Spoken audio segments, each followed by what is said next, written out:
Hey, it's Susan from Stratus, and today we're talking about letters of support for your business school applications.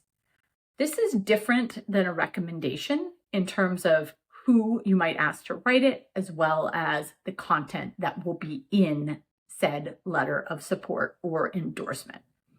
I'm going to cover in this video the who, what, where, when, why, and how many of letters of support. So let's get started. First of all, what is a letter of support? It is really an additional piece of information that can be added to your admissions file that shows someone's support of your candidacy for a very specific school.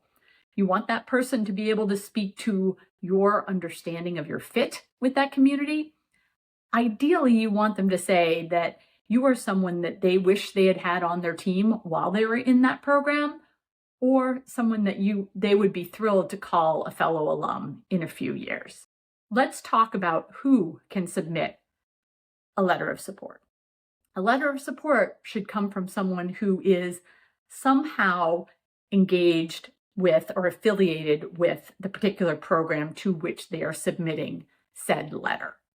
It could be a current student, it could be an alum, it could be a professor or a staff member. It should be someone who knows you well. It might be your college roommate who's a first year in the program. Or maybe you are close family friends with someone who graduated from the program years ago and they have watched your development over time. Or maybe one of your clients at work in a consulting firm is an alum and they were really impressed with your contribution to a project you did together. Now let's talk about the how of letters of recommendation.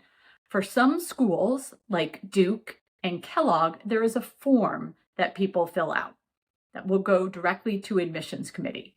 There are certain questions that are asked in terms of how they know you, for how long they've known you, and they want to know, would you want them on your team? How are they as a teammate? Specific things. For other schools, someone writing a letter of support might just send an email directly to the admissions committee. You want to make sure that they put your name and any identifying information in the subject line. So if you have an applicant ID, provide that to someone who might be submitting a letter of support on your behalf. Next, let's talk about when someone should submit a letter of support. It depends. Ideally, they will have it in right before you submit your application. Some schools will offer an application fee waiver if there is an alum or a student who have submitted a reference on your behalf. So check to see if that's the case and make sure that that letter of support or endorsement is in your file so that the school can grant you an application fee waiver.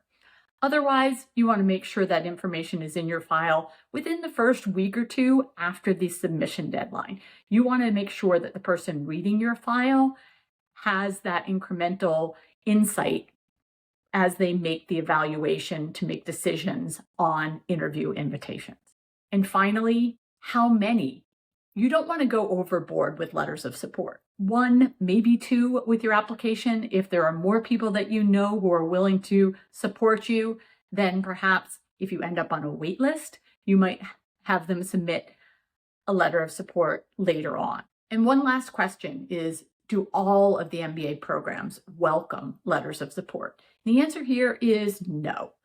Harvard is very explicit that they will not consider any information beyond what is required for the application.